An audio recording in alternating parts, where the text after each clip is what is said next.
Have you ever stopped to think that the story of Beauty and the Beast might not be such a romantic fairy tale after all? What if, in reality, Belle wasn't in love, but instead trapped in a psychological cycle of forced attachment? Everything starts when Maurice, Belle's father, gets lost in the forest and ends up being captured by the Beast for trespassing in his castle. To save her father, Belle offers to stay in his place, becoming a prisoner without any real choice. But the most disturbing detail? The Beast accepts this trade without hesitation. He literally keeps someone captive just because they dared to enter his property. During Belle's first moments in the castle, the Beast doesn't show any kindness. On the contrary, he is rude, intimidating, and imposes strict rules. She cannot leave, cannot explore certain parts of the castle, and has no freedom whatsoever.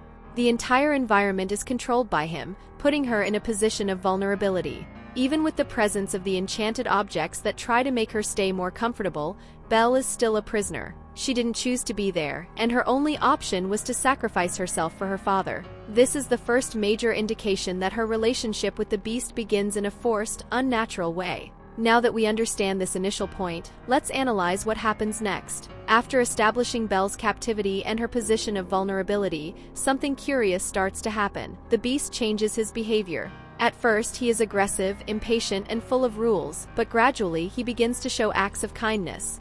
This change may seem like a sign that he is becoming a better person, but it can also be a subtle form of manipulation. The alternation between moments of anger and kindness is a common pattern in abusive relationships. At first, the victim feels fear and rejection, but when they receive a positive gesture, they begin to believe that there is a good side to their aggressor. This can confuse Belle, making her start to see the Beast differently.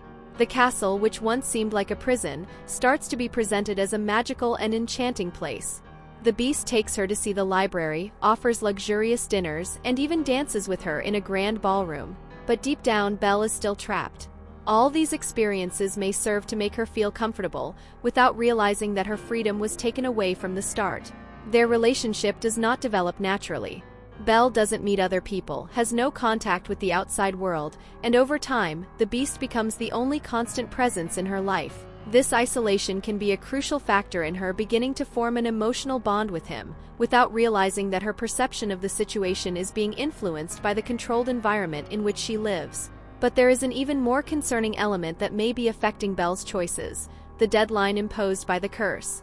The Beast's curse states that he must be loved before the last petal of the enchanted rose falls, otherwise he will remain in his monstrous form forever. This deadline creates an invisible pressure, both on the Beast and on Belle.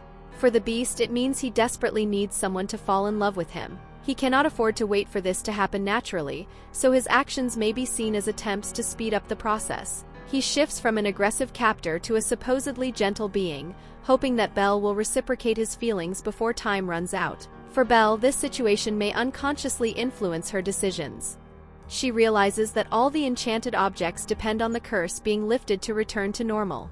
In other words, besides the pressure of the deadline, there is also the emotional weight of knowing that her decision could affect everyone's lives in the castle. This might make her feel responsible for finding something good in the Beast, even if at first there was no genuine attraction. Another important detail is the way the enchanted servants encourage this relationship. They constantly suggest that Belle and the Beast should be together, reinforcing the idea that this is the only possible path. This further diminishes Belle's chances of seeing other options, reinforcing the notion that she needs to stay in the castle. However, there is a moment when Belle has the chance to escape, but her decision to return raises even more doubts about what is really happening. At a certain point, Belle has the opportunity to flee the castle. After a disagreement with the Beast, she decides to escape and runs into the forest. However, her attempt at freedom is interrupted when wolves attack her. And who saves her? The Beast himself. This moment is crucial to the theory, as it can be interpreted in two ways. From a romantic perspective, this is the turning point in their relationship, where Belle realizes that the Beast has a kind and lovable side. But from the perspective of Stockholm Syndrome, this event could have a very different psychological effect. Belle was trying to escape her captor, but she was put in extreme danger, and ironically, her only salvation came from him. This type of dynamic can create an intense emotional bond. The victim feels gratitude and starts to see their captor as someone who can protect them, even though they were the reason for the victim's captivity in the first place. After this event, Belle chooses to return to the castle and take care of the Beast. This decision may seem like an act of compassion, but it could also indicate that her emotional bond had already been distorted. Another important detail is that even after having the chance to leave completely, Belle only decides to go when she finds out her father is in danger. This shows that up until that moment, she no longer saw the castle as a prison. The isolation, the beast's small acts of kindness, and the pressure of the curse may have altered her perception of reality. But there is one final detail that reinforces this theory even further: the beast's final transformation.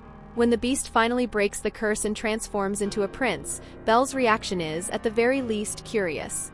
Instead of immediately expressing happiness, she seems hesitant. There is a moment when she looks at him as if she doesn't recognize him, almost with estrangement, as if something is wrong.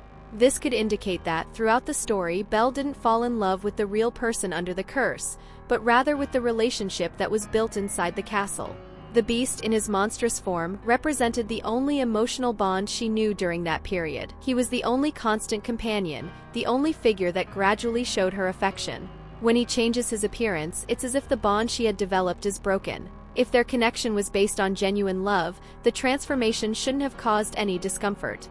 But Belle's hesitation suggests that her feelings may have been conditioned by the environment, the pressure of time, and the circumstances of isolation. When the beast finally becomes a prince, that closed world she lived in for so long disappears, and maybe she realizes that her feelings weren't as natural as they seemed. The big question is, did Belle truly love the beast, or was she led to believe so because of the circumstances? If she had had another choice from the beginning, would she have fallen in love the same way?